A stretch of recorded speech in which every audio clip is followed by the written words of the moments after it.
This is a guy named Eugene Escaboza, and it's connected to what we were talking about. Eugene Escaboza, when I was in college, I was going to summer school and I was trying to find ways to pay for summer school. So he and I would play these grass tournaments. And at the end of the year, summer, we played Lake George Beach, and we were just playing these tournaments and just make enough money for me to pay for my classes. So if the Pottstown Rumble was happening, we would go to Connecticut. And Connecticut was only 500, but we clean up, boom. You know, this tournament, oh, that's $3,000 first prize, cool, good for you, we're going over here. So we went to these tournaments, and the reason why I'm telling you this story, there was one year where we both made a combined, like, not a lot of money, $5,200, right? But my summer classes were $5,400, right? So it was one of those things where I'm like, shoot, I'll find another way to pay for this. I don't, whatever, and this and that. So one night we're drinking at this bar. This bar was our volleyball sponsor for our indoor team. It's called The Parlor for New York Urban. And Eugene comes up to me. His name is Eugene Escaboza. He's from Dominican Republic. And he gives me a wad of cash. He gives me his half of the money. And he says, dude, go to school. Go to school. He says, just make sure you get straight A's. Fucking graduate. Go out there and do something. He gives me his half of the money. His wife was pissed. But the reason why I'm telling that story is if anyone wanted to skip all of this and just scroll to the end, what's this guy's story? What does he value? What is he, what means a lot to me? Those are the kinds of people I've had in my life that helped me along the way.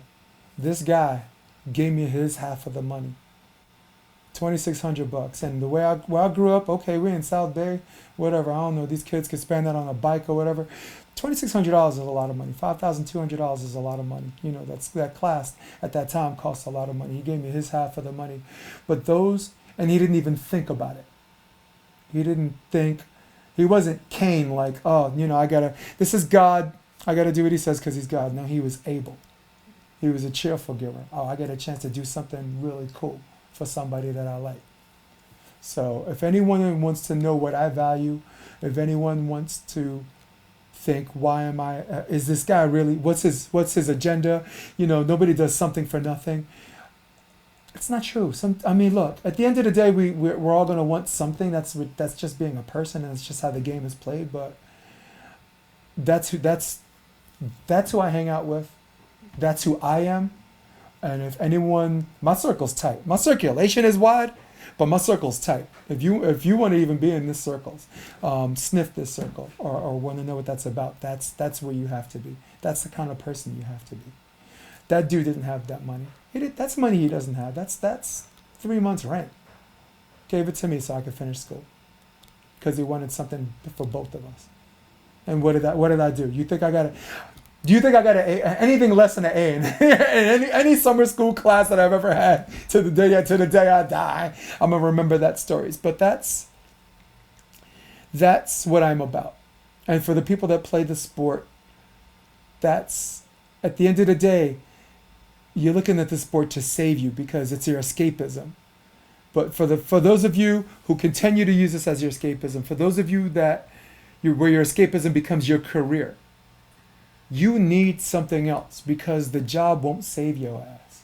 I'm quoting a insert from The Wire when he's talking to McNulty. You take down this case, you take down that case. At the end of the day, it can't save you. What saves us, Wendy? Family. What saves you? Friends, or as I call family with different last names. What saves you? Other forms of escapism that allow you to do your job. When this escapism, this volleyball thing became my career, you need something else to escape from that allows you to come back so you can do your job with a less amount of stress and still love your work. For me, it's karaoke. For me, it's hanging out with my friends.